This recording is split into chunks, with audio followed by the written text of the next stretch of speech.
Hi friends, ಇವತ್ತಿನ ಅದ್ಭುತ ವಿಡಿಯೋಗೆ ನಿಮ್ಮೆಲ್ಲರಿಗೂ ಆತ್ಮೀಯ ಸ್ವಾಗತ. ಫ್ರೆಂಡ್ಸ್, ಒಂದು ಕೋರ್ಟ್ ತುಂಬಾ ಬ್ಯುಸಿ ಆಗಿತ್ತು. ಕೋರ್ಟ್ ನ ಆವರಣದಲ್ಲಿ ಕ್ಯಾಮರಾ ಮ್ಯಾನ್ ಗಳು ಎಲ್ಲ ಜನರು ತಮ್ಮ ತಮ್ಮ ಜಾಗಗಳನ್ನು ನೋಡಿ ಕುಳಿತುಕೊಳ್ಳುತ್ತಿದ್ದರು. ಅದರಲ್ಲಿ ಒಂದು ಹುಡುಗಿ ಕೂಡ ತನ್ನ ಹಳೆಯ ಯೂನಿಫಾರ್ಮ್ ಹಾಕಿಕೊಂಡು ತನ್ನ ಜಾಗದಲ್ಲಿ ಕುಳಿತುಕೊಂಡಿದ್ದಳು. ಅವಳ ಕಣ್ಣುಗಳಲ್ಲಿ ದೃಢವಾದ ಆತ್ಮವಿಶ್ವಾಸವಿತ್ತು. ಅವಳ ವಯಸ್ಸಿಗಿಂತ ಹೆಚ್ಚಾದ ಪರಿಪಕ್ವತೆ ಅವಳ ಮುಖದಲ್ಲಿ ಎದ್ದು ಕಾಣುತ್ತಿತ್ತು. ನ್ಯಾಯಾಧೀಶರು ತಮ್ಮ ಗಂಟಲನ್ನು ಸರಿ ಮಾಡಿಕೊಂಡು ಆರೋಪಿಯ ವಕೀಲರು ಎಲ್ಲಿ ಎಂದು ಕೇಳಿದರು. ಆಗ ಅವರ ಧ್ವನಿಯಲ್ಲಿ ಅಸಹನೆ ಇತ್ತು. ಅವರ ಧ್ವನಿಯನ್ನು ಕೇಳಿ ಇಡೀ ಕೋರ್ಟ್ ಹಾಲ್ ನಿಶಬ್ದವಾಯಿತು. ಫ್ರೆಂಡ್ಸ್, ನಿಮ್ಮಲ್ಲೊಂದು ಸ್ಮಾಲ್ ರಿಕ್ವೆಸ್ಟ್, ಈ ವಿಡಿಯೋ ಒಂದು ಲೈಕ್ ನೀಡಿ ನಮ್ಮ ಚಾನೆಲ್ ಅನ್ನು ಸಬ್ಸ್ಕ್ರೈಬ್ ಮಾಡಿಕೊಳ್ಳಿ. ಹಾಗೆ ಪಕ್ಕದಲ್ಲಿರುವ ಬೆಲ್ ಐಕನ್ ಅನ್ನು ಆನ್ ಅಲ್ಲಿ ಇಟ್ಟುಕೊಳ್ಳುವ ಮೂಲಕ ನಾವು ಇನ್ನೂ ಹೆಚ್ಚಿನ ವಿಡಿಯೋ ಮಾಡಲು ಸಪೋರ್ಟ್ ಮಾಡಿ. ಕೋರ್ಟ್ ನ ಒಂದು ಮೂಲೆಯಲ್ಲಿ ಕುಳಿತಿರುವ ಮಹಿಳೆ ರಾತ್ರಿ ಎಲ್ಲ ಹತ್ತು ಅವಳ ಕಣ್ಣುಗಳು ಕೆಂಪಾಗಿದ್ದವು. ಅವಳು ಏನನ್ನು ಹೇಳಬೇಕು ಎನ್ನುವಷ್ಟರಲ್ಲಿ ಒಂದು ಚಿಕ್ಕ ಹುಡುಗಿ ಎದ್ದು ನಿಂತುಕೊಂಡಳು.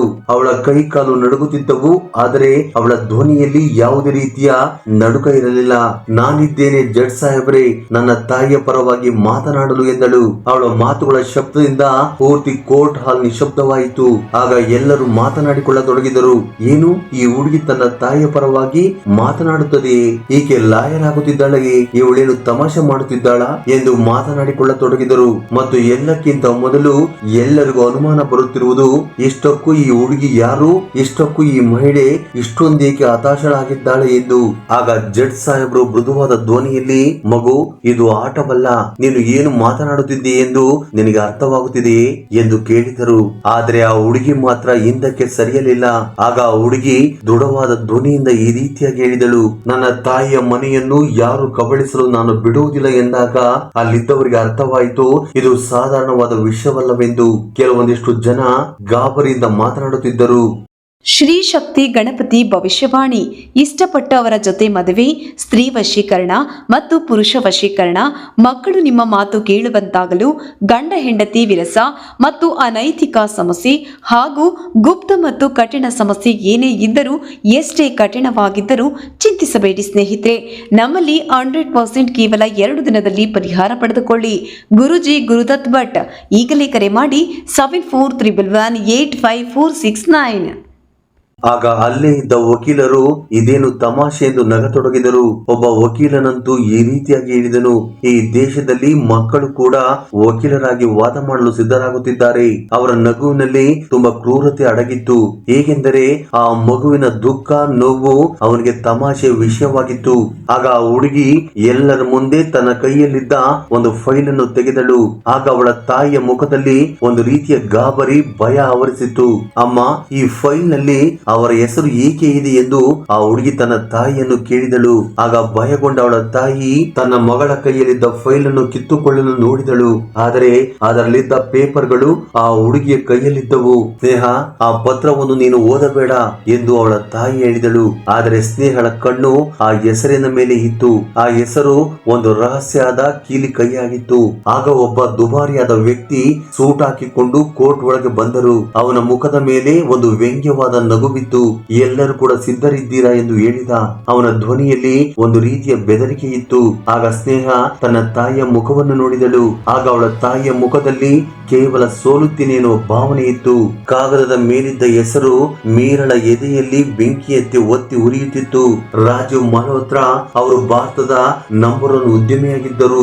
ಆಗ ಭಯದಿಂದ ಮೀರ ತನ್ನ ಮಗಳ ಕೈಯಲ್ಲಿದ್ದ ಫೈಲ್ ಅನ್ನು ಕಿತ್ತುಕೊಂಡಳು. ಸ್ನೇಹ ತನ್ನ ತಾಯಿಯ ಮುಖವನ್ನು ನೋಡಿದಾಗ ಅವಳು ಏನೋ ಒಂದು ರಹಸ್ಯವನ್ನು ಮುಚ್ಚಿಡುತ್ತಿದ್ದಾಳೆ ಎಂದು ಅವಳಿಗೆ ಅನಿಸಿತು. ಅವಳ ಕೈಗಳು ಎಷ್ಟು ನಡುಗುತ್ತಿದ್ದವು ಎಂದರೆ ಆ ಫೈಲ್ ಅನ್ನು ಕೂಡ ಅವಳಿಂದ ಗಟ್ಟಿಯಾಗಿ ಹಿಡಿದುಕೊಳ್ಳಲು ಆಗುತ್ತಿರಲಿಲ್ಲ. ಆ ವ್ಯಕ್ತಿಯನ್ನು ನಿಮ್ಮ ಗಂಡನೆಂದು ಏಕೆ ತೋರಿಸಲಾಗಿದೆ? ಸ್ನೇಹ ನಿಧಾನವಾಗಿ ಕೇಳಿದಳು. ಅವಳ ಧ್ವನಿಯಲ್ಲಿ ಒಂದು ರೀತಿಯ ಗೊಂದಲವಿತ್ತು. ಅವಳಿಗೆ ಗೊತ್ತಿರುವುದೇನೆಂದರೆ ಈ ಮೊದಲೇ ಅವಳ ತಂದೆ ತೀರಿ ಹೋಗಿದ್ದಾರೆ ಎಂದು. ಅವಳ ತಾಯಿ ಇವಳಿಗೆ ಇಷ್ಟೇ ಹೇಳಿರುವುದು.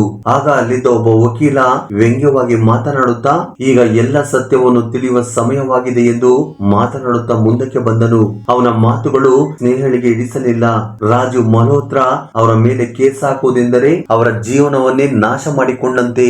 ಅದರ ಅರಿವು ನಿನ್ನ ತಾಯಿಗಿದೆ, ಅದಕ್ಕೆ ಅವರು ಈ ರೀತಿ ಕೇಸ್ನಿಂದ ಹಿಂದೆ ಸರಿಯುತ್ತಿದ್ದಾರೆ, ಹೌದಲ್ಲವೇ ಮೀರಾ ಅವರೇ ಎಂದನು. ಆಗ ಅಲ್ಲೇ ಮೂಲೆಯಲ್ಲಿ ಕುಳಿತಿದ್ದ ಪತ್ರಕರ್ತೆಯೊಬ್ಬರು, ನಾನು ಇವರಿಗೆ ಸಹಾಯ ಮಾಡಬಹುದಾ ಎಂದರು.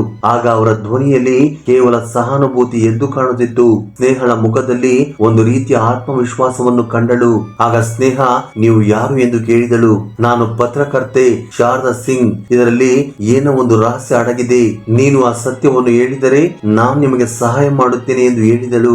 ಆಗ ಮೀರಾ ಹಿಂದೆ ಸರಿದು, ಸ್ನೇಹ, ನಾವು ಇಲ್ಲಿಂದ ಹೊರಟು ಹೋಗೋಣ ಬಾ ಎಂದಳು. ಆಗ ಶಾರದಾ ತಮ್ಮ ಕಾರ್ಡ್ ಅನ್ನು ಸ್ನೇಹಳ ಕೈಗಿಟ್ಟು, ನಿನಗೆ ಏನಾದರೂ ಸತ್ಯವನ್ನು ಹೇಳಬೇಕೆಂದರೆ ಈ ಕಾರ್ಡ್ ನಲ್ಲಿರುವ ನಂಬರ್ ಗೆ ಫೋನ್ ಮಾಡು ಎಂದು ಹೇಳಿದಳು.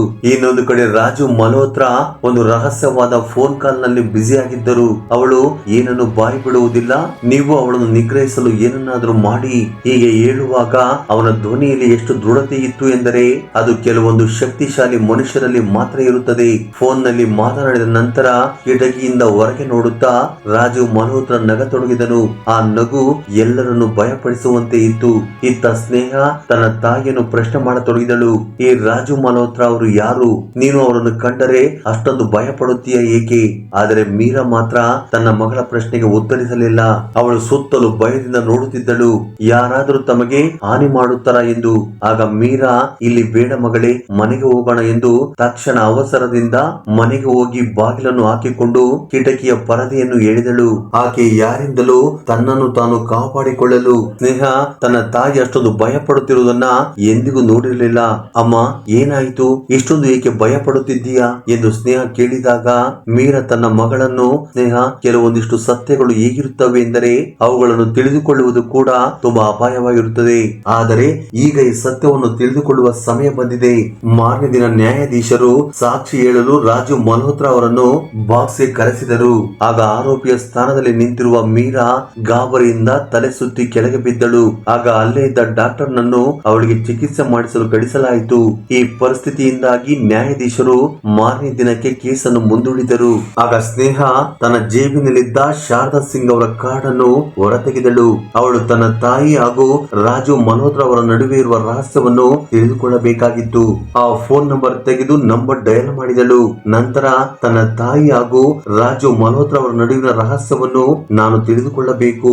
ಕೇವಲ ಅವರ ಹೆಸರನ್ನು ಹೇಳಿದ ತಕ್ಷಣ ನನ್ನ ತಾಯಿ ಏಕೆ ಗಾಬರಿಯಾಗುತ್ತಾಳೆ ಎನ್ನುವುದನ್ನು ನಾನು ತಿಳಿದುಕೊಳ್ಳಬೇಕು ಎಂದು ಶಾರದಾ ಅವರ ಜೊತೆ ಮಾತನಾಡಿದಳು. ಸ್ನೇಹ ರಾಜು ಮಲ್ಹೋತ್ರಾ ಅವರು ಕಟಕಟೆಯಲ್ಲಿ ನಿಂತುಕೊಂಡಾಗ ಏನೋ ಒಂದು ವಿಚಿತ್ರವಾದದನ್ನು ಗಮನಿಸಿದಳು. ಅವನ ಮಣಿಕಟ್ಟಿನಲ್ಲಿ ಸಣ್ಣ ಕೆಂಪು ದಾರವಿತ್ತು. ಅದು ಸೇಮ್ ನೋಡಲು ನನ್ನ ತಾಯಿ ಕಟ್ಟಿಕೊಳ್ಳುವ ದಾರದಂತೆಯೇ ಇತ್ತು. ಇದು ನನ್ನ ತಾಯಿಯ ಮನೆಯಲ್ಲಿ ಪರಂಪರೆಯಿಂದ ಕಟ್ಟಿಕೊಂಡು ಬಂದಿರುವ ದಾರವಾಗಿತ್ತು. ಇದರಿಂದ ಸ್ನೇಹಳಿಗೆ ಅನುಮಾನ ಬಂದಿತು, ಇದು ಕಾಕತಾಳೀಯವೋ ಅಥವಾ ಇನ್ನೇನು ಎಂದು. ಆಗ ರಾಜು ಮಲ್ಹೋತ್ರಾ ಅವರು ಮೀರಳಿಗೆ ಒಂದು ಕಾಗದವನ್ನು ಕೊಟ್ಟರು. ಅದರಲ್ಲಿರುವ ವಿಷಯವನ್ನು ಓದಿ ಮೀರಳ ರಕ್ತ ತಣ್ಣಗಾಗಿ ಹೋಯಿತು. ನೀನು ಆಸ್ತಿಯನ್ನು ಬಿಟ್ಟು ಕೊಡಬೇಕು, ಇಲ್ಲದಿದ್ದರೆ ನಿನ್ನ ಜೀವನವನ್ನು ನರಕ ಮಾಡಿಕೊಳ್ಳುತ್ತೀಯ ಎಂದು ಅದರಲ್ಲಿ ಬರೆದಿತ್ತು. ಇದರಿಂದಾಗಿ ಮೀರಳಿಗೆ ತುಂಬಾ ಗಾಬರಿಯಾಯಿತು. ಕೋರ್ಟ್ ನಲ್ಲಿ ವಾದ ವಿವಾದಗಳು ಶಾಂತ ರೀತಿಯಿಂದ ನಡೆದವು. ರಾಜು ಮಲ್ಹೋತ್ರಾ ಅವರು ತುಂಬಾ ದೃಢವಾದ ಧ್ವನಿಯಿಂದ ಸಾಕ್ಷಿ ಹೇಳಿದರು, ಏಕೆಂದರೆ ಈ ಆಸ್ತಿ ತನಗೆ ಸೇರುತ್ತದೆ ಎನ್ನುವ ದೃಢ ನಂಬಿಕೆಯಿಂದ. ವಾದ ವಿವಾದ ಮುಗಿದ ಮೇಲೆ ಮೀರಾ ಹೊರಗೆ ಬರುತ್ತಿರುವಾಗ ರಾಜು ಮಲ್ಹೋತ್ರಾ ಯಾರಾದರೂ ನನ್ನನ್ನು ನೋಡುತ್ತಿದ್ದಾರೆ ಎಂದು ಗಮನಿಸಿ, ಯಾರು ನೋಡುತ್ತಿಲ್ಲ ಎಂದು ಗೊತ್ತಾದ ಮೇಲೆ ಮೀರಳ ಕೈ ಹಿಡಿದು ಒಂದು ರೂಮ್ಗೆ ಕರೆದುಕೊಂಡು ಹೋದನು. ನಿನಗೆ ಬೇಕಾದಷ್ಟು ಹಣವನ್ನು ಕೊಡುತ್ತೇನೆ, ನಿನ್ನ ಮಗಳನ್ನು ಚೆನ್ನಾಗಿ ಓದಿಸು, ಸಾಕಿ ಬೆಳೆಸು, ನನಗೆ ಈ ಆಸ್ತಿಯನ್ನು ಬಿಟ್ಟು ಕೊಡು, ಈ ಕೇಸ್ ವಾಪಸ್ ತೆಗೆದುಕೊಂಡು ಇಲ್ಲಿಂದ ದೂರ ಹೊರಟು ಹೋಗು. ಆಗ ಮೀರಾ ಅಳುತ್ತಾ, ರಾಜೀವ್, ನಾನು ಈ ಮನೆಯನ್ನು ಬಿಟ್ಟು ಕೊಡುವುದಿಲ್ಲ, ಅದು ನನ್ನ ತಾಯಿಯ ನೆನಪಾಗಿ ಇಟ್ಟುಕೊಂಡಿದ್ದೇನೆ. ಈ ಸತ್ಯ ಗೊತ್ತಿದ್ದರೂ ನೀವು ಈ ಮಾತನ್ನು ಆಡುತ್ತಿದ್ದೀರಿ. ಆಗ ರಾಜು ಮಲ್ಹೋತ್ರಾ ತುಂಬಾ ಜೋರಾದ ಧ್ವನಿಯಲ್ಲಿ, ಅಂದರೆ ನೀನು ಈ ಸತ್ಯವನ್ನು ಎಲ್ಲರಿಗೂ ಹೇಳಲು ಬಯಸುತ್ತಿದ್ದೀಯಾ? ಇದರಿಂದಾಗಿ ನನ್ನ ಗೌರವ, ಪ್ರತಿಷ್ಠೆ, ನಾನು ಇಷ್ಟು ವರ್ಷ ಕಟ್ಟಿಕೊಂಡು ಬಂದಿರುವ ಉದ್ಯಮ ಎಲ್ಲವೂ ನಾಶವಾಗಿ ಹೋಗುತ್ತದೆ ಎಂದು ಅವರಿಬ್ಬರು ಮಾತನಾಡುತ್ತಿರುವುದನ್ನ ದೂರದಲ್ಲಿ ನಿಂತುಕೊಂಡು ಸ್ನೇಹ ನೋಡುತ್ತಿದ್ದಳು. ಅವರು ಮಾತನಾಡುತ್ತಿದ್ದ ಶಬ್ದಗಳು ಯಾವುದು ಕೂಡ ಅವಳಿಗೆ ಕೇಳಿಸಲಿಲ್ಲ. ಆದರೆ ರಾಜೀವ್ ಮಾತನಾಡಿದ ಕೊನೆಯ ಶಬ್ದ ಮಾತ್ರ ಅವಳಿಗೆ ಸ್ಪಷ್ಟವಾಗಿ ಕೇಳಿಸಿತು. ನಾನು ಯಾರು ಎನ್ನುವ ಸತ್ಯವನ್ನು ನೀನು ಬಾಯಿ ಬಿಡುವ ಹಾಗಿಲ್ಲ. ವಾಸ್ತವದಲ್ಲಿ ನಾನು ಯಾರು ಎಂದು ನೀನು ಹೇಳುವಂತಿಲ್ಲ.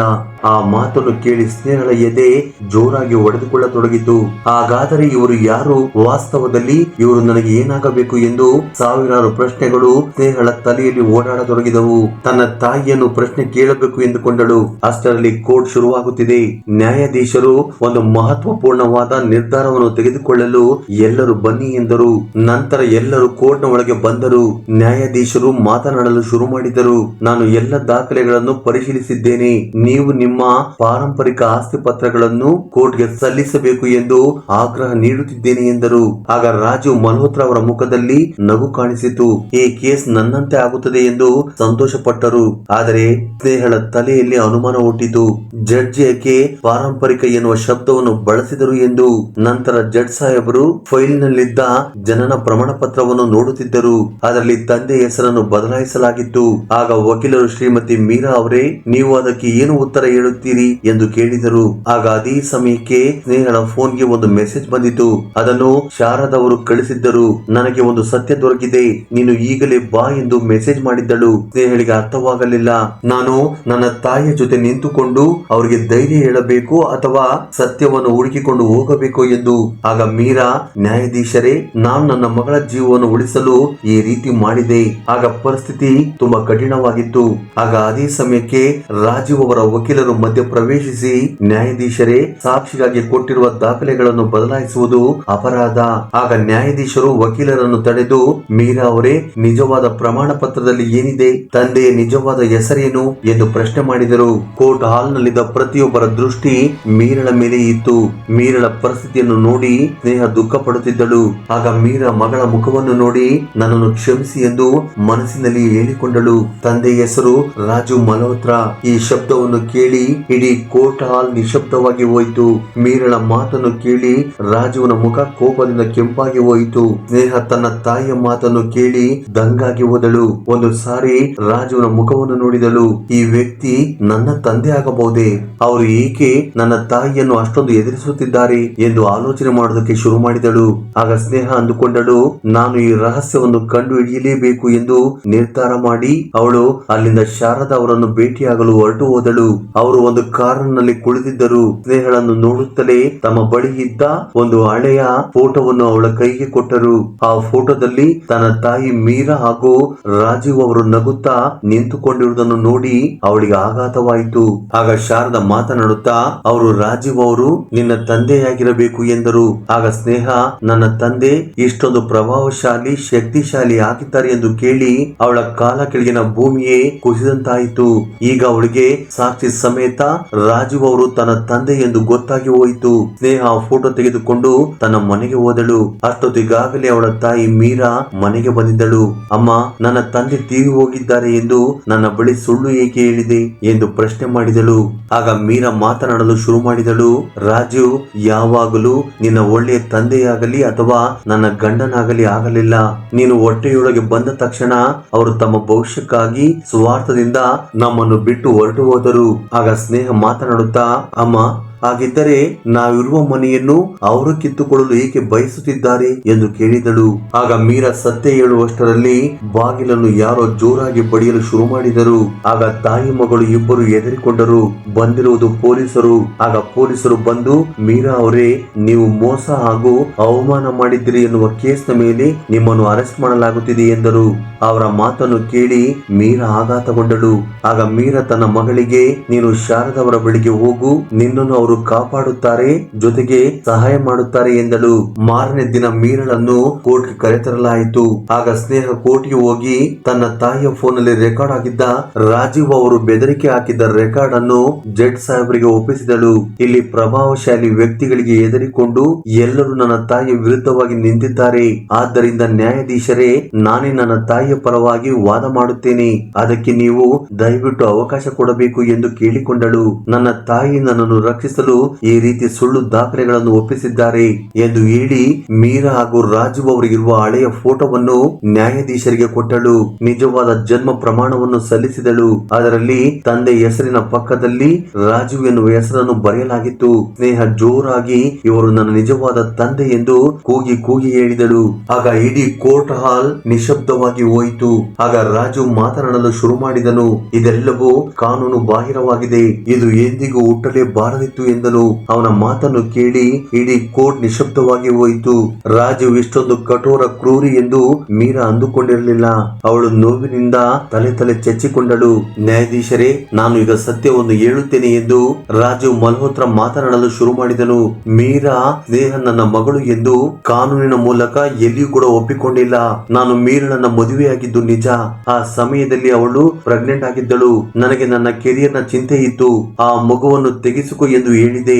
ಅವಳು ಅದನ್ನು ತೆಗೆಸಲಿಲ್ಲ. ನಾನು ನನ್ನ ಜೀವನದಲ್ಲಿ ಇನ್ನು ಸೆಟಲ್ ಕೂಡ ಆಗಿರಲಿಲ್ಲ. ನನಗೆ ಆ ಮಗುವಿನ ಅವಶ್ಯಕತೆ ಇರಲಿಲ್ಲ. ನನಗೆ ಮಗು ಹಾಗೂ ಮೀರಾ ಇಬ್ಬರು ಹೊರೆಯಾಗುತ್ತಿದ್ದರು ಎಂದು ಮಲ್ಹೋತ್ರ ಹೇಳುತ್ತಿದ್ದ ಹಾಗೆ ಸ್ನೇಹ ತನ್ನ ತಾಯಿಯ ಮುಖವನ್ನು ನೋಡಿದಳು. ಆಗ ಮೀರಳ ಕಣ್ಣುಗಳಲ್ಲಿ ಕಣ್ಣೀರು ಹರಿಯುತ್ತಿದ್ದವು. ಮೀರಾ ಆ ಸಮಯದಲ್ಲಿ ತುಂಬಾ ಕಷ್ಟಪಟ್ಟು ತನ್ನ ಮಗಳನ್ನು ಸಾಕಿ ಬೆಳೆಸಿದ್ದಳು. ಆ ಸಮಯದಲ್ಲಿ ನನ್ನ ಹೆಸರನ್ನು ಸ್ನೇಹಳ ತಂದೆ ಎಂದು ಬಳಸಿದರೆ ನಾನು ಅವಳ ಜೀವನವನ್ನು ನರಕ ಮಾಡುತ್ತೇನೆ ಎಂದು ಅವಳಿಗೆ ಗೊತ್ತಿತ್ತು. ಆಗ ಸ್ನೇಹ ಮಧ್ಯ ಪ್ರವೇಶಿಸಿ, ಜಡ್ಜ್ ಸಾಹೇಬ್ರೇ, ನನಗೆ ಮಾತನಾಡಲು ಸ್ವಲ್ಪ ಅವಕಾಶವನ್ನು ಕೊಡಿ ಎಂದು ಕೇಳಿದಳು. ಆದರೆ ರಾಜುವಿನ ವಕೀಲರು ಇದಕ್ಕೆ ವಿರೋಧ ವ್ಯಕ್ತಪಡಿಸಿದರು. ಆದರೆ ನ್ಯಾಯಾಧೀಶರು ಮಾತ್ರ ನಾನು ಆ ಹುಡುಗಿಯ ಮಾತನ್ನು ಕೇಳಬೇಕು ಎಂದು ಹೇಳಿದರು. ಆಗ ಸ್ನೇಹ ಮಾತನಾಡಲು ಶುರು ಮಾಡಿದಳು. ನ್ಯಾಯಾಧೀಶರೇ, ನನ್ನ ತಾಯಿ ನನ್ನನ್ನು ಸಾಕಿ ಬೆಳೆಸಲು ತುಂಬಾ ಕಷ್ಟಪಟ್ಟಿದ್ದಾಳೆ. ನನ್ನ ಜೀವವನ್ನು ಉಳಿಸಲು ಅವಳು ಸಾಕಷ್ಟು ಊರುಗಳನ್ನು ಸುತ್ತಿದ್ದಾಳೆ. ಸಾಕಷ್ಟು ಶಾಲೆಗಳನ್ನು ಬದಲಾಯಿಸಿದ್ದಾಳೆ. ಪ್ರತಿಯೊಂದು ಸಾರಿಯೂ ನನ್ನ ತಂದೆಯ ಬಗ್ಗೆ ನನ್ನ ತಾಯಿ ಸುಳ್ಳುಗಳನ್ನು ಹೇಳುತ್ತಾ ಬಂದಳು. ನಾನು ಅವಳನ್ನು ಕಾಪಾಡಲು ನನ್ನ ಕೈಲಾದ ಪ್ರಯತ್ನಗಳನ್ನು ಮಾಡುತ್ತೇನೆ. ನಾನು ಎಂದಿಗೂ ನನ್ನ ತಾಯಿಯನ್ನು ಬಿಟ್ಟುಕೊಡುವುದಿಲ್ಲ. ಈ ಮಾತು ಹೇಳುತ್ತಿದ್ದಂತೆ ಎಲ್ಲರೂ ಅವಳ ಮಾತನ್ನು ಕೇಳಿ ಮಂತ್ರ ಮುಗ್ಧರಾದರು. ರಾಜು ತನ್ನ ಮಗಳ ಮಾತನ್ನು ಕೇಳಿ ಕಣ್ಣು ಬಾಯಿ ಬಿಟ್ಟುಕೊಂಡು ಅವಳನ್ನೇ ನೋಡುತ್ತಿದ್ದನು. ಎಲ್ಲರ ಕಣ್ಣುಗಳಲ್ಲಿಯೂ ಕಣ್ಣೀರು ಬರತೊಡಗಿದವು. ಆಗ ರಾಜು ಮಾತನಾಡುತ್ತಾ, ನ್ಯಾಯಾಧೀಶರೇ, ಈ ಮನೆ ಅವರದ್ದೇ ಎಂದು ಹೇಳಿದನು. ಅವನ ಮಾತುಗಳನ್ನು ಕೇಳಿ ಕೋರ್ಟ್ ನಲ್ಲಿ ಇದ್ದವರೆಲ್ಲ ದಂಗಾಗಿ ಹೋದರು. ಮೀರಾ ಇದನ್ನು ಗಮನಿಸುತ್ತಾ ಇದು ಕನಸೋ ನನಸೋ ಎಂದು ಕಣ್ಣು ಬಿಟ್ಟುಕೊಂಡು ನೋಡತೊಡಗಿದಳು. ಆಗ ನ್ಯಾಯಾಧೀಶರು, ಮಿಸ್ಟರ್ ಮಲ್ಹೋತ್ರ, ಇದರ ಅರ್ಥವೇನು ಎಂದು ನಿಮಗೆ ಗೊತ್ತಾಗುತ್ತಿದೆಯೇ? ಅಂದರೆ ಅವರ ಮೇಲೆ ಹೊರಿಸಿರುವ ಆರೋಪಗಳನ್ನ ವಾಪಸ್ ತೆಗೆದುಕೊಳ್ಳುತ್ತಿದ್ದೀರಾ ಎಂದು ಪ್ರಶ್ನೆ ಮಾಡಿದರು. ಆಗ ಮಲ್ಹೋತ್ರ, ಹೌದು, ನಾನು ಎಲ್ಲ ಆರೋಪಗಳನ್ನು ಹಿಂಪಡೆಯುತ್ತಿದ್ದೇನೆ. ನನಗೆ ನನ್ನ ಮಗಳ ಕಷ್ಟ ಏನೆಂದು ಈಗ ಅರ್ಥವಾಗುತ್ತಿದೆ. ನಾನು ನನ್ನ ಮಗಳ ಎಲ್ಲ ಜವಾಬ್ದಾರಿಗಳನ್ನು ತೆಗೆದುಕೊಳ್ಳಲು ನಿರ್ಧಾರ ಮಾಡಿದ್ದೇನೆ. ಈ ಮಾತನ್ನು ಕೇಳಿದ ಸ್ನೇಹಳಿಗೆ ತನ್ನ ತಂದೆಯ ಭಾವನೆ ಏನೆಂದು ಅರ್ಥವಾಗಲಿಲ್ಲ. ಇದು ಕೇವಲ ಪಶ್ಚಾತ್ತಾಪವೇ, ಇಲ್ಲವೇ ಈ ಕೇಸ್ನಿಂದ ಅವರು ಪಾರಾಗಲು ಈ ರೀತಿ ಮಾತನಾಡುತ್ತಿದ್ದಾರೆ ಎಂದು ಆಕೆ ಆಲೋಚನೆ ಮಾಡೋದಕ್ಕೆ ಶುರು ಮಾಡಿದಳು. ನಂತರ ರಾಜು ಏನನ್ನು ಮಾತನಾಡದೆ ಅಲ್ಲಿಂದ ಹೊರಟು ಹೋದನು. ಮೀರಾ ಮತ್ತು ಸ್ನೇಹಳಿಗೆ ಎಲ್ಲವೂ ಮುಗಿದು ಹೋಗಿದೆ ಎಂದು ಒಪ್ಪಿಕೊಳ್ಳಲು ಕೂಡ ಸಾಧ್ಯವಾಗುತ್ತಿಲ್ಲ. ನಂತರ ಸ್ನೇಹ ತನ್ನ ತಾಯಿಯ ಬಳಿ ನಾವು ಗೆದ್ದಿದ್ದೇವೆ ಎನ್ನುವಂತೆ ಮುಗುಳ್ನಕ್ಕಳು. ಆಗ ಮೀರಾ, ಮಗಳೇ, ರಾಜು ಈ ರೀತಿ ಒಪ್ಪಿಕೊಳ್ಳುವಂತ ಕೆಲಸವನ್ನು ನೀನು ಏನು ಮಾಡಿದೆ ಎಂದು ಕೇಳಿದಳು. ಆಗ ಸ್ನೇಹ ನಿಧಾನವಾದ ಧ್ವನಿಯಲ್ಲಿ, ನಾನು ಅವನ ಭ್ರಷ್ಟಾಚಾರದ ಸಾಕ್ಷಿ ಆಧಾರಗಳನ್ನು ಸಂಗ್ರಹಿಸಿದ್ದೇನೆ. ಅವರು ಒಂದು ಭೂಮಿಯ ವಿಷಯದಲ್ಲಿ ದೊಡ್ಡ ಹಗರಣವನ್ನು ಮಾಡಿದ್ದಾರೆ. ನಾನು ಅವರಿಗೆ ಫೋನ್ ಮಾಡಿ, ನೀವು ಕೇಸ್ ವಾಪಸ್ ತೆಗೆದುಕೊಳ್ಳದಿದ್ದರೆ ನಾನು ನಿಮ್ಮ ಭ್ರಷ್ಟಾಚಾರವನ್ನು ಬಯಲು ಎಳೆಯುತ್ತೇನೆ ಎಂದು ವಾರ್ನಿಂಗ್ ಮಾಡಿದ್ದೆ ಎಂದು ನಡೆದ ಕಥೆಯನ್ನು ತನ್ನ ತಾಯಿಯ ಬಳಿ ಹೇಳಿದಳು. ಸ್ನೇಹ ರಾಜುಗೆ ಚೆನ್ನಾಗಿ ಬುದ್ಧಿ ಕಲಿಸಿದ್ದಳು. ರಾಜು ತನ್ನ ಪ್ರತಿಷ್ಠೆಯನ್ನು ಕಳೆದುಕೊಳ್ಳಬಾರದು ಎಂದು ಈ ಕೇಸ್ನಿಂದ ಹಿಂದೆ ಸರಿದನು. ಅವನು ತನ್ನ ಮಗಳಿಗಾಗಿ ಈ ಕೇಸ್ನಿಂದ ಹಿಂದೆ ಸರಿಯಲಿಲ್ಲ. ತನ್ನ ಪ್ರತಿಷ್ಠೆಯನ್ನು ಉಳಿಸಿಕೊಳ್ಳಲು ಈ ರೀತಿ ಮಾಡಿದ್ದಾನೆ. ಆಗ ಮೀರಾ, ನೀನು ತುಂಬಾ ಒಳ್ಳೆಯ ಕೆಲಸವನ್ನು ಮಾಡಿದ್ದೀಯಾ. ನಾವು ಈ ಕೇಸನ್ನು ಗೆದ್ದಿದ್ದೇವೆ ಎಂದು ನನಗೆ ನಂಬಲಾಗುತ್ತಿಲ್ಲ ಎಂದಳು. ಅವಳ ಧ್ವನಿಯಲ್ಲಿ ಒಂದು ರೀತಿಯ ನಡುಕ ಹಾಗೂ ಖುಷಿ ಇತ್ತು. ಅವಳು 15 ವರ್ಷಗಳಿಂದ ಅನುಭವಿಸಿದ ಕಷ್ಟ ಅವಳನ್ನು ಈ ರೀತಿ ಭಯಪಡುವಂತೆ ಮಾಡಿತ್ತು. ಸ್ನೇಹಳ ಜೀವನದಲ್ಲಿ ಅವಳ ತಂದೆ ಒಂದು ಕ್ಷಣದಲ್ಲಿ ಬಂದು ಕಣ್ಮರೆಯಾದಂತಾಗಿತ್ತು. ನಂತರ ಮೀರಾ ಮನೆಗೆ ಹೋದ ಮೇಲೆ ಸ್ನೇಹಳ ಕೈ ಹಿಡಿದುಕೊಂಡು, ಸ್ನೇಹ, ನಿನ್ನಿಂದ ಕೆಲವೊಂದಿಷ್ಟು ವಿಷಯಗಳನ್ನು ಮುಚ್ಚಿಟ್ಟಿದ್ದೇನೆ. ಆಗ ಸ್ನೇಹ, ಅಮ್ಮ, ನೀನೇನು ದುಃಖ ಪಡಬೇಡ, ಸಮಯ ಬಂದಾಗ ಎಲ್ಲ ವಿಷಯಗಳು ಹೊರಗೆ ಬರುತ್ತವೆ ಎಂದು ಧೈರ್ಯ ಹೇಳಿದಳು. ಸ್ವಲ್ಪ ಸಮಯದ ನಂತರ ಅವಳ ಫೋನ್ಗೆ ಒಂದು ಅನ್ನೋನ್ ನಂಬರ್ ನಿಂದ ಕಾಲ್ ಬಂದಿತು. ಸ್ನೇಹ ಕಾಲ್ ಪಿಕ್ ಮಾಡಿದಾಗ ಆ ಕಡೆಯಿಂದ ರಾಜು ಮಾತನಾಡುತ್ತಿದ್ದನು. ಸ್ನೇಹ, ನಾವು ನಿನ್ನನ್ನು ಭೇಟಿಯಾಗಬೇಕು ಎಂದು ಹೇಳಿದನು. ಅವನ ಧ್ವನಿಯನ್ನು ಕೇಳಿ ಸ್ನೇಹಳಿಗೆ ಅವನು ರಾಜು ಎಂದು ಅರ್ಥವಾಗಿ ಹೋಯಿತು. ಮೊದಲಿಗೆ ಅವನ ಮಾತನ್ನು ಕೇಳಿ ಅವಳು ಗಾಬರಿಯಾದಳು. ನಂತರ ಆಕೆ ಭೇಟಿಯಾಗಲು ಒಪ್ಪಿಕೊಂಡಳು. ರಾಜು ಒಂದು ಪಬ್ಲಿಕ್ ಪಾರ್ಕ್ ನಲ್ಲಿ ಅವಳನ್ನು ಭೇಟಿಯಾದನು. ಅವನ ಮುಖದಲ್ಲಿ ಈಗ ಮೊದಲಿನ ಹಾಗೆ ಗಂಭೀರತೆ ಇರಲಿಲ್ಲ. ಅವನು ತನ್ನ ಜೀವನದಲ್ಲಿ ಸೋತು ಹೋದಂತೆ ಕಾಣುತ್ತಿದ್ದನು. ಅವನ ಕೈಯಲ್ಲಿ ಒಂದು ಲೆಟರ್ ಇತ್ತು. ರಾಜು ಸ್ನೇಹಳ ಕೈಗೆ ಆ ಲೆಟರ್ ಅನ್ನು ಕೊಟ್ಟು, ಇದು ಸ್ನೇಹ, ನಿನ್ನ ಕಾಲೇಜಿಗೆ ಸಹಾಯವಾಗಬೇಕೆಂದು ಕೊಡುತ್ತಿದ್ದೇನೆ, ನಿನಗೆ ಓದಲು ಏನೇನು ಬೇಕೋ ಅದನ್ನು ತೆಗೆದುಕೋ ಎಂದನು. ಆಗ ಸ್ನೇಹ, ನನಗೆ ನಿಮ್ಮ ಹಣದ ಅವಶ್ಯಕತೆ ಇಲ್ಲ ಎಂದು ಮುಲಾಜಿಲ್ಲದೆ ಹೇಳಿದಳು. ಈಗ ಅವಳ ಧ್ವನಿಯಲ್ಲಿ ಯಾವುದೇ ಹೆದರಿಕೆ, ಅಂಜಿಕೆ ಇರಲಿಲ್ಲ. ನನಗೆ ಕೇವಲ ಸತ್ಯ ತಿಳಿಯಬೇಕಾಗಿತ್ತು ಅಷ್ಟೇ.